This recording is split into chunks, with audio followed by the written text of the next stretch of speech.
Ladies and gentlemen, welcome back to the Baschamania podcast. I am your host, Justin Bash, and this is episode 65. If you haven't subscribed to the podcast, be sure to subscribe wherever you listen. Apple, Spotify, Google, Stitcher, Overcast, wherever you listen to podcasts, be sure to subscribe to Baschamania. And if you enjoy this episode, be sure to leave a 5-star rating and review on Apple Podcasts. It's Baschamania! Let me tell you something, brother. He gave us everything he had in him tonight. What you gonna do when Baschamania runs wild on you? Oh, it's gonna be a good one. And business just picked up here on the podcast. Oh, yeah. Isaiah Martinez, how you doing today? I'm doing great. How are you? I'm doing good, man. So we just had Pendleton and Gilman both on here, and now you're joining them with cross-country trips during the quarantine. Yeah, it's definitely been really interesting trying to schedule everything, right? Illinois is still pretty locked down. Everything doesn't open up until Friday, I think, of this week. So I haven't had a haircut. And It shows. and I've had to apologize for my appearance a number of times now because I haven't had a haircut in probably about two or 3 months. Yeah, it's wild times. Well, I want to talk about Oregon State and the move, but I want to first kind of go through your wrestling career a bit. As we were texting yesterday, your career is not only incredible, but the amount of adversity I kind of look at throughout your career over and over is wild. And I didn't really notice that pattern until going through it. And even getting started, you got started wrestling at like 4 years old in California, but even then you grew up in like a bad area, right? It wasn't like the best of neighborhoods. Well, I wouldn't necessarily say it was a bad area. I mean, it definitely was lower income and definitely like migrant community. Sure. I grew up in Corcoran, California, and yeah, a lot of people just didn't ever really make it out. Right, the idea of high achievement wasn't something that was easily to recognize in the community and wasn't fostered because you had to provide and you had to work, and that was just kind of how it was. Yeah, and was it hard to stay focused early on in pursuing? It seems like you loved wrestling right away. Was it hard to stay focused when you are in an area where people aren't making it out and they're not pursuing their dreams? Was it hard for you to stay focused? Luckily my dad saw some of the potential, so he pretty much kept me pretty focused, right? He kind of supported me in a way that I didn't even recognize in my own self at the time. Sure. And I mean, and I'm sure there's millions of wrestlers who, their dad kind of just kept them on that straight and narrow when they were young. And as I got older, I just kind of adopted it and, kind of started recognizing within myself that this is something that I'm good at. It makes me feel like I belong, and it's something that I want to do for a long time.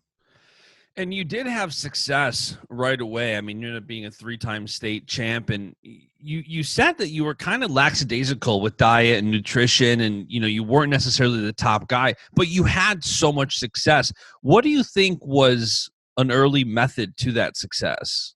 I honestly, and I say this a lot. It was just the way we thought about wrestling, right? It was about attacking. It was about scoring, going out there and being aggressive, right? Even though maybe some of the other things weren't, recognized within myself at the time, I was always trying to attack and I was always trying to score, and just having that way of thinking about your wrestling just kind of propelled me, and it gave me the opportunity to get with better wrestlers guys who have been around the block and are very experienced, and that gave me room to grow. Yeah. So it was just kind of that learning to be aggressive and just attack, from a young age. Not being afraid to go out there and shoot. Yeah. And after you become a state champion and then you become a state champion again, like what is your expectation for yourself as you continue to get better and you continue to dominate? You continued to win. I can't remember how many wins you had. It was like 200 or something in your high school career. What was your expectation for yourself as you kept going? I mean, again, it's I wanted to win, right? I wanted to be the best. Yeah. And even I got up to like second ranked in the country. Right, I lost in the Ironman finals twice to Bo Jordan. You know, he was at the time I think he was a lot better than me because he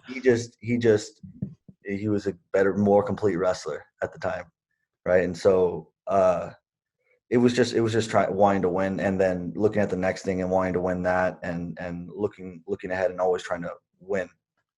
Yeah. And when you say that he was a more complete wrestler, what do you think made him more of a complete wrestler? Just, you know, being around, he was around high level wrestlers, you know. Yeah. It was something that, you know, the highest level wrestler I was around was my high school coach, and he was a one-time All-American. He was a great coach, and he was exactly what I needed at the time. But, you know, when you're around so many good wrestlers, it rubs off on you. I don't care what anyone says. Just having so many minds that have been there, have been, you know, to the NCAA championships, won NCAA championships, coached great teams. You know, it's almost hard not to, you know, absorb all that. Yeah. And, you know, that's why I think I made a lot of jumps when I went to college, is because it was a whole new world. Yeah. Right. I'm like on the first week of practice, they're like, we're going to work on our outside steps. I'm like, what's an outside step? So true story. You could ask Jeremy Hunter. I did not know how to hit an outside step when I got into college. That's funny. And, you know, speaking of college, like, what did lead you to Illinois? I mean, you grew up in California and you end up in Illinois. What was that path like? I think just the relationship with the coaching staff, right? They just kind of said the right things. And my second choice was Oklahoma State, and it's actually funny now. I remember being recruited by John Smith and Eric Guerrero, and them, you know, one of the biggest reasons why I didn't go to Oklahoma State was they told me I was going to have to be a 57 pounder for 2 years. Yeah. And like Illinois was like, you're going to win a national championship at any weight. Yep. And I think it was just kind of what I needed to hear at the time. Yeah. I think it's kind of ironic now because I still ended up going 157 for 2 years. Right. And going undefeated nonetheless at your freshman year. And, you know, when you talk about the coaching relationships, it's very evident from conversations I've had with Mark Perry and just seeing content out there, including the Flow Doc stuff. You had such a good relationship with him. In your kind of words and from your perspective, what has your relationship with Mark Perry been like? You know, when I think the one thing that Mark did great for me is, you know, he just fostered a belief. Yep. You know, he fostered an internal drive within myself, you know, and set the bar high. Right. I had a decent redshirt year. Right. I think my biggest one, I beat Isaac Jordan at the Midlands, took fifth, but it was not enough. Right. Because I wasn't meeting what he saw for me and what he saw within myself. And you know, that's probably the biggest thing he did, is he got me to realize, you know, if I do this right, you know, the you know, the possibilities are like endless. Sure. And I know that you had said that match where you got steamrolled by Valencia at the trials was a game changer. And that's where Perry kind of said, like, hey, like you can't really be doing that. And you said you went to dark waters and to start to kind of turn that leaf and get better.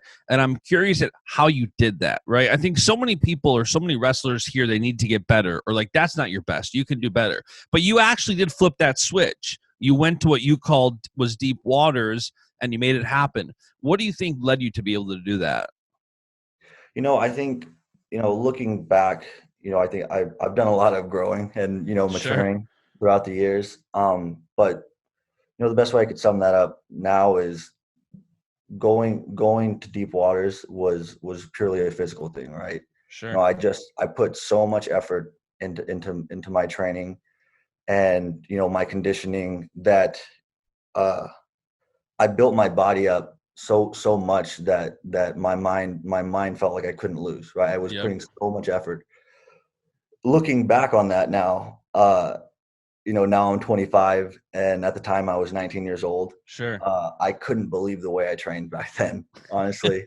I think about the things I used to do, and they were the right things at the time. Sure. And it helped me get better, and it disguised a lot of, my deficiencies in wrestling, right? There was still a lot of things I didn't know how to do, right? I didn't understand wrestling that great, but physically I was always there. I was on, and I was going to be ready to go, right? And that kind of just propelled me that year to have that high achievement. Yeah. Now that I've gotten older, like I can't train that way. I try to do it, for a longer time later in college, and it just wasn't working because I wasn't, growing and adapting to my body and the changes. Like Yeah.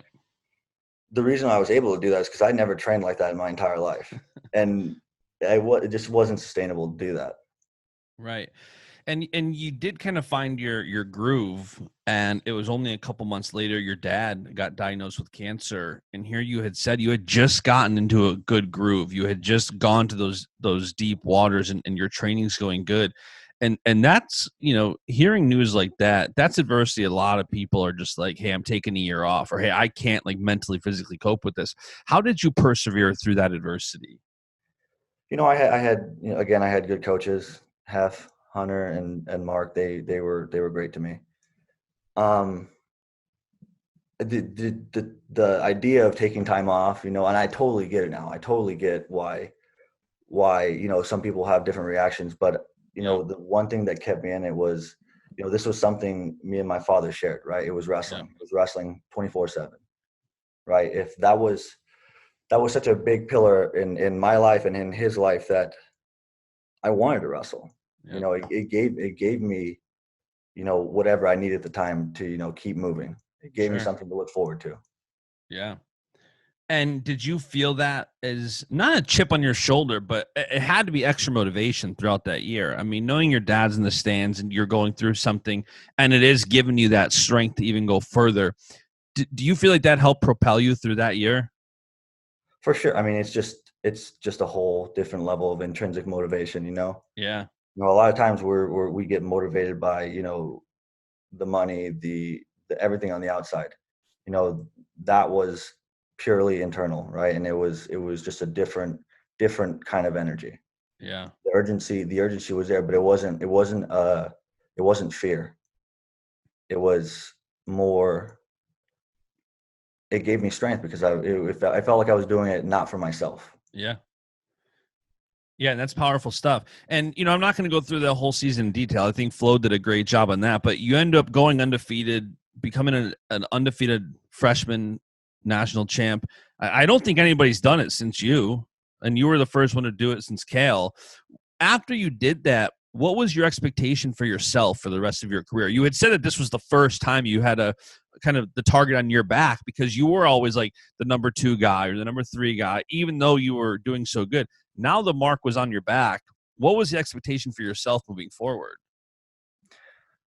It was just to win, right? Like, yeah, I think after that first NCAA championship, you have a little bit of a slump in expectations. Like, what is next? Yeah. You work your entire life to be a national champ, Yeah. and most people don't really believe that it's going to happen that fast, but Sure. it does. Some people, it just, I mean, the young guys that are coming up now, they're so good. That we're going to have a lot of multiple time national champs in the next decade, and we've had a lot in the past, few years too. But it was just kind of reshifting my focus to, okay, yesterday's victories don't win, tomorrow's battles. Yeah. And so that was kind of how I approached it, and it was a struggle, right? Like when you win a lot, like sometimes you start to believe that you kind of deserve to win. Sure. And that was not the right way to think about it. No one was going to give it to me just because I won a national championship before. Yeah. And, before you even get into the next season, you're struck with more adversity. Your dad passes away after a battle with cancer. How did you then cope with that? Here you go again, like that. I think it was around the same time of year, right? It was like October. So it's that same time going into the season. How did you cope with that adversity now? I didn't, just really didn't deal with it well. It took me a lot of time to just kind of address it. Yeah. It always felt like I was too busy. I had to wrestle. We had to go do things. It wasn't until a couple years later that I kind of really allowed myself to feel that grief and allow myself to feel those things that you're supposed to feel. Yeah. Right. But at the time, I couldn't even really think about it in like a complex way. It was just, I was sad, and it was something that happened, but we had to wrestle. Yeah. So would you have done anything different, like knowing what you know now? Like if one of your kids that you're coaching goes through that, right? Like that's something that can happen. What advice would you give them to do it differently than you did? Oh, I mean, I think if I went back, I would do so many things different, but Sure. you can't go back and, change stuff like that. I think if I was giving advice, it would probably be more like just communicate. Yeah. Right. Just communicate. That's the number one thing. And, heading into your sophomore year now after that, where you are kind of distracted a bit, but you're still like on the mat, doesn't really appear that way. You're undefeated and you're the returning national champ, and nobody really knows. Everybody knows like what you're dealing with, like the news was public, but you're still winning matches in big fashion. Did you ever take time to like reflect, like during that time, like I'm undefeated? How often were you thinking about that? Like when Nolf wins in the duel, did you give that a lot of thought? I mean, I knew he was good. Sure. I knew he was good. I watched the way he wrestled, and I watched a lot of my opponents. I knew he was good. I didn't think he was going to be that good. Sometimes you get just caught up in being the idea of being a good wrestler. Yeah. And sometimes you forget that, these guys want to win too. Everyone wants to win. Did I think about it? Of course I did. I want to win, and to be, beat in my home gym and have my first loss in I don't even know how many matches.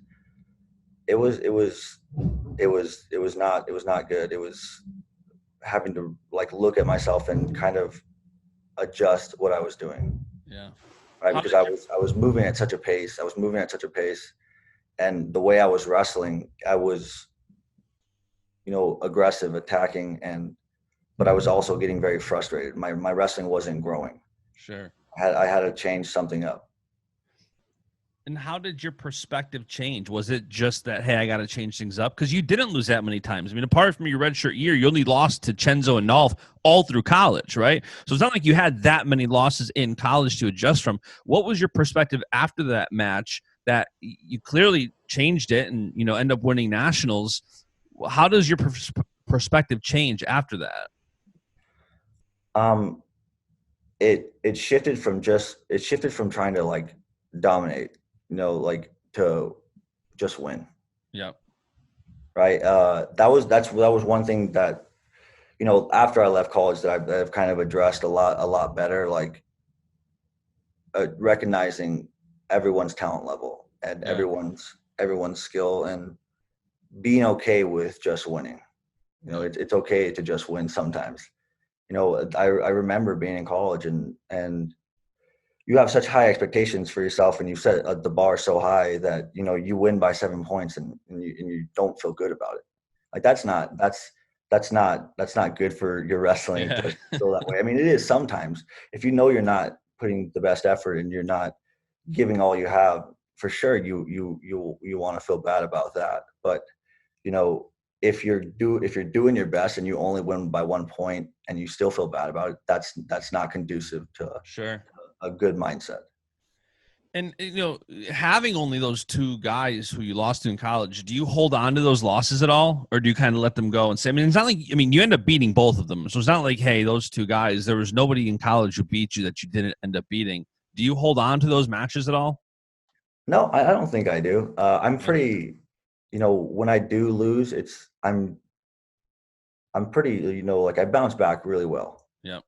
I don't know if that's just kind of how I am, but it's just kind of how I've always felt. When I lose, I never go out there and not try to win. Yeah. I know that within myself. It's the reason why I lose a lot of times is, sometimes the guy was just better that day. Maybe my preparation wasn't right, but it's never, I'm a bad person or I messed all this up, right? It's more like, okay, what happened?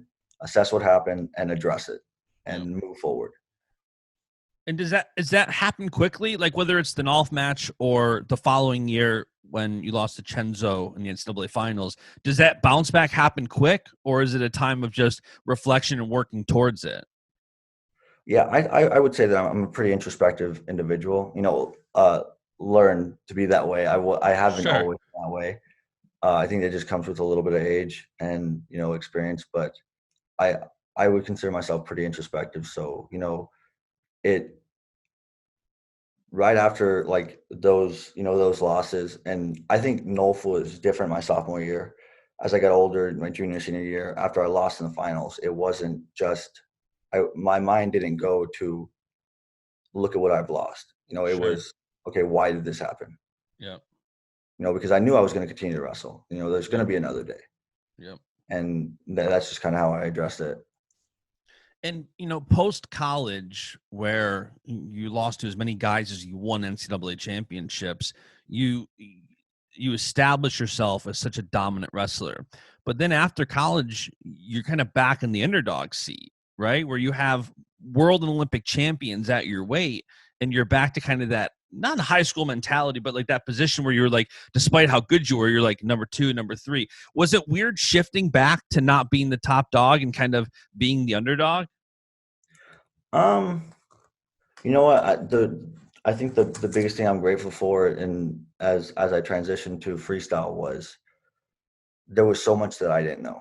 Yeah. And to me, that's exciting.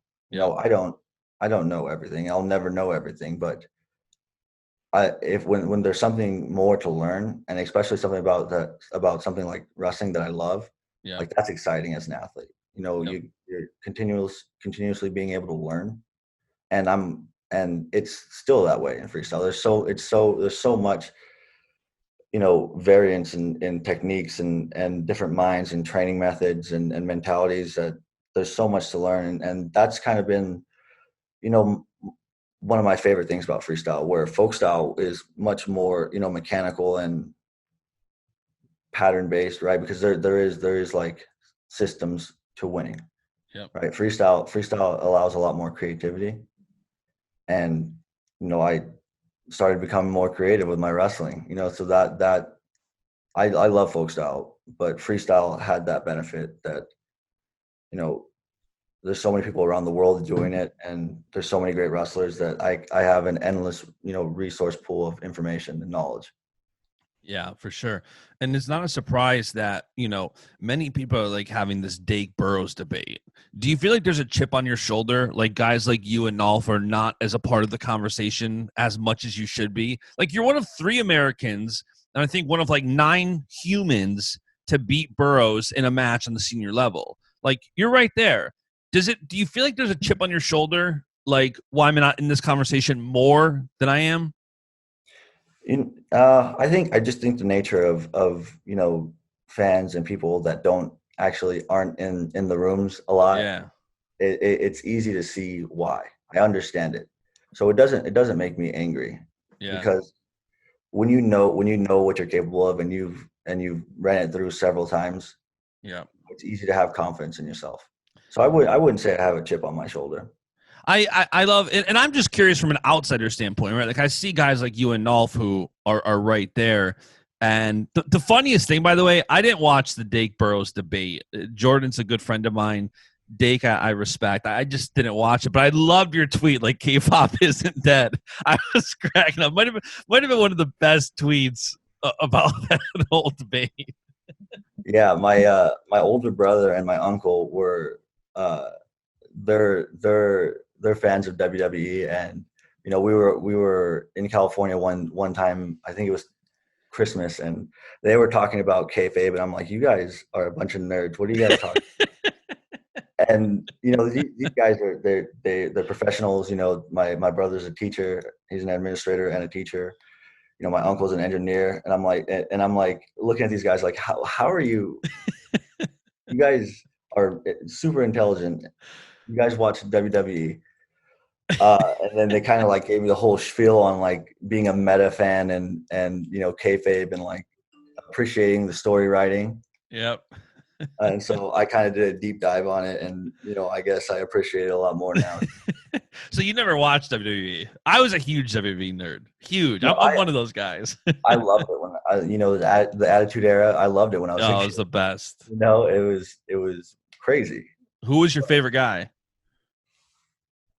The People's Champ, The Rock, for sure. Yeah, he's. I don't know how he's not like top 3 for everybody, but speaking to like the Dake Burrows effect, when you are in a weight class that is so deep and you do love this sport, how much do you feel like you still have left in the tank? Like, man, I'm not going anywhere. I feel like it's a question a lot of people ask. Like, we'll talk about Oregon State here in a minute. As soon as people start coaching and doing other things, I feel like they don't question it, but they do wonder a little bit. Like when you go from full-time training to training and coaching, people wonder, is this a shift in pursuit? Like, what do you feel is your future for on the training and competing side? That's a great question you bring up. So this is the first time that I'm actually saying this, publicly. But I'm going up for surgery in about 2 weeks to repair a slap tear in my shoulder labrum, and it's something that probably I think happened my sophomore year in college. Sure. And it wasn't diagnosed until my senior year, and for whatever reason, I was still able to train and compete at a high level. But now that I'm getting older, I have to get it addressed, right? And I've talked to the doctors, and I did the whole thing. I've gotten several MRIs, and it's difficult. It's difficult, right? Because the recovery time is about 5 to 6 months, and it could take up to a year to actually be 100% normal. And I know that jeopardizes maybe my chances in 2021.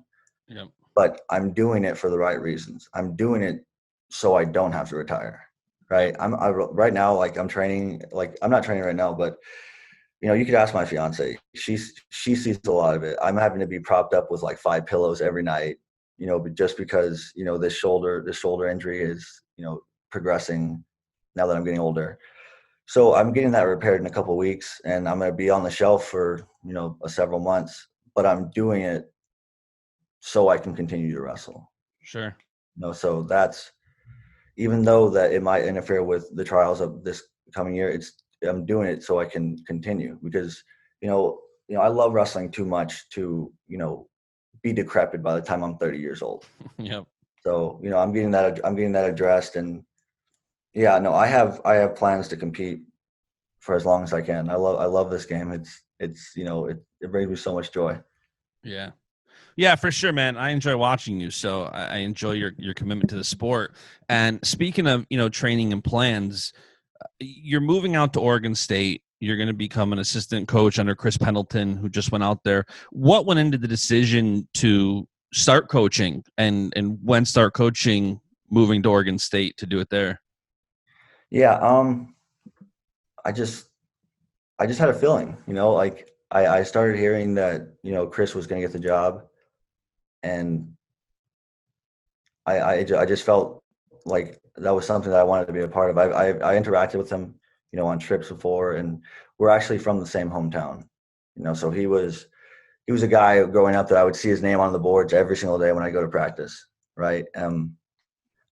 I think he just has a tremendous amount of knowledge when it comes to wrestling, and I don't think he'll ever talk about himself like that, but it's really underrated how well this guy knows wrestling. And when we started talking about Oregon State, he talked to me about his vision, what he wants for a program, right? He wants to develop wrestlers, but he wants to develop good men. And that's something that resonated with me, because I believe it, because that's kind of Jim Heffernan in my ear, telling me make the right decisions, do what's right, even if it's not easy, right? And that's something that I've adopted, and something that I want to pass on to my college athletes. Right, college is a very transformative time, and you're put at a crossroads a lot of times as a college athlete. Yeah. My goal, and Chris's and Nate's goal, is yes to win matches. Who doesn't love winning? Right. But to make a difference with our athletes and develop guys as men, and help them along the way with wrestling. Yeah, I mean, and Mark Perry said it in that Flow doc on you too. It's like he saw you go from a boy to a man, dealing with the loss of your father and everything you had to deal with, and that is such an important time. Did all your experience on what you went through personally in college? I feel like you went through, arguably, everybody goes through stuff in college. I mean, I didn't go to college, but I see it. Like, everybody goes through different things. You dealt with a lot, between a diagnosis of cancer and losing your father, to being an undefeated national champ, being another national champ, losing the finals. Like, you went through so much in college. Do you think all that helped prepare you to be the coach you're going to be? Yeah. I mean, absolutely. You wrapped it up. Like, you're kind of the sum of all your experiences, right? Yep. So yeah, no, that's something I'm still learning how to do, right? Is kind of share, with my athletes, what was my experience, not just from a wrestling aspect. I could show you a single, I can show you an underhook, right? But like, communicating and leveling with them as an individual, as a human being. Yep. And I think that's something that is tremendously hard to do, but also tremendously rewarding when you can reach these guys. Yeah.